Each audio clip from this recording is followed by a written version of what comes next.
Hello, this is Brian again. This is Coulter Canyon, one of the luscious areas I have ever seen in the San Gabriels. We're surrounded by 150-foot Ponderosa Pines and Incense-Cedars that are hundreds and hundreds of years old.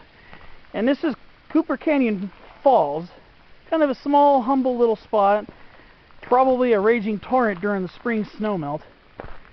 And judging by the moisture here, we have lots of white alder, even upland from the creeks, because there are occasional natural springs around here. This is a white alder, Alnus rhombifolia, a winter deciduous tree in the birch family, Betulaceae. Very common. And my friend Brett just spotted a very tall 140-foot Ponderosa pine, and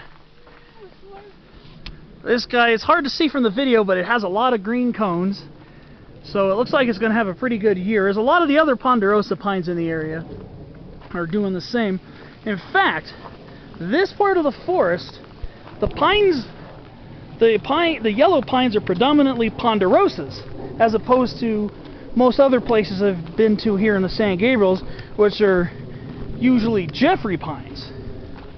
But we do have quite a few Ponderosa pines around here, and some very girthy incense-cedars, and even some white firs. And we are probably about 5,600, 5,700 feet in elevation. We're heading up the Burkhart Trail back to the campground, the Buckhorn Campground.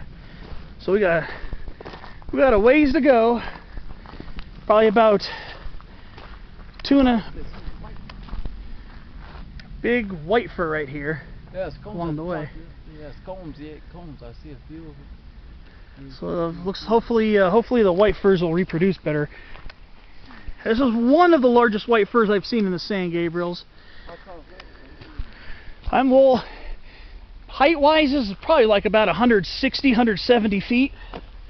Yeah, this is there is another humongous white fir across the street from Buckhorn Campground at the 6,500, 6,600 foot elevation mark, which we'll pass on our way out. That's about 180 feet. Very tall, very lofty tree. But here we are coming up on some more Ponderosa pines and incense-cedars. Ponderosas generally have more of a yellowish bark when they get to the full adult stage.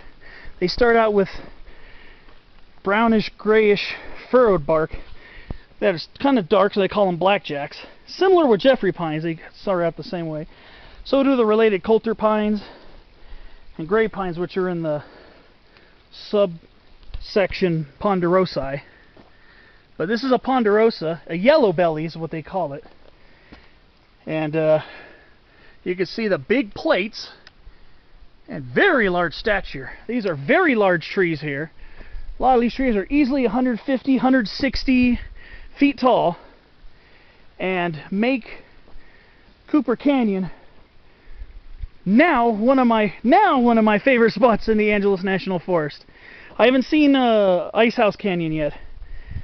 I heard there's a lot of big trees there. There are a lot of big trees there, but never been there. But yeah, see, heading back towards Buckhorn Campground, which is the trail going up this way. We do have a nice uphill ascent.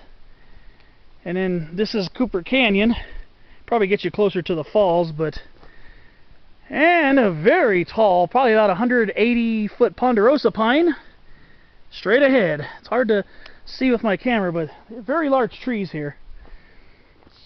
These are some of the largest trees I have ever seen in the San Gabriel Mountains. And some of these trees are even larger than the ones I've seen in the San Bernardinos, which are a lusher mountain range. Here's an unopened green cone that's just about at maturity. You notice the prickles point straight out on the unopened green cones. What that means is when a cone opens, that one is pretty close, actually. It's pretty close. Well, Ponderosa cones tend to stay smaller than jeffreyi pines cones, which are larger and the cone scale prickles point down. ponderosas point down and out. So you go by the phrase gentle Jeffreyi prickly ponderosa. Well, my friend's getting ready to shoot a photo. I mean, it's hard to pick one single spot to take a picture, so I figured do one more quick video before I sign off. At least one more video, because this is the essence of the Angeles National Forest. This is surrounded by 180-foot white fir trees. It's unreal. It is. I've never seen trees this large in the Angeles National Forest till coming to the Burkhart Trail and the Buckhorn Campground area, which is probably about a mile or so, mile and a half uphill from here, or up trail. And then we gotta walk through the campground to get to the top, which should also be pretty shady and relaxing.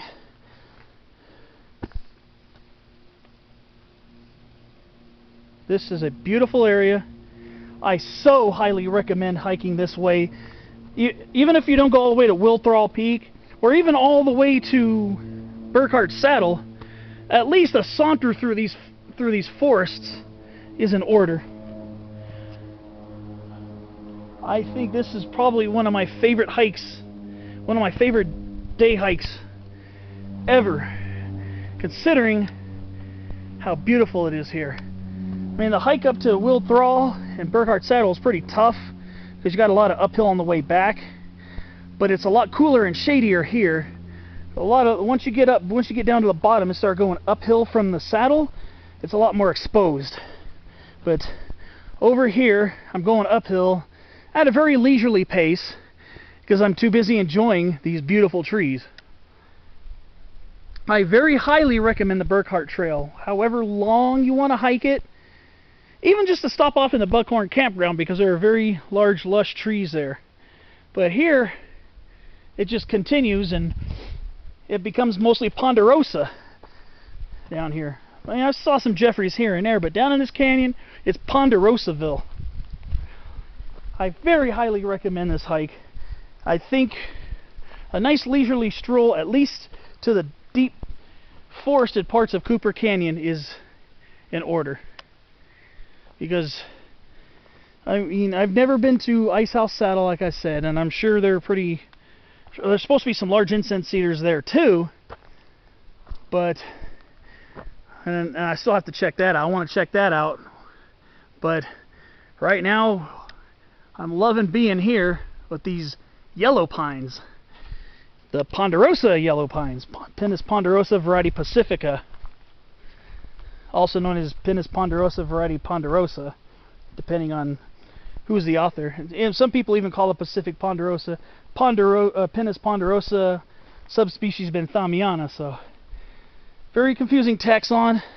But one thing that's not confusing is how enormously beautiful and enormously sized the trees are.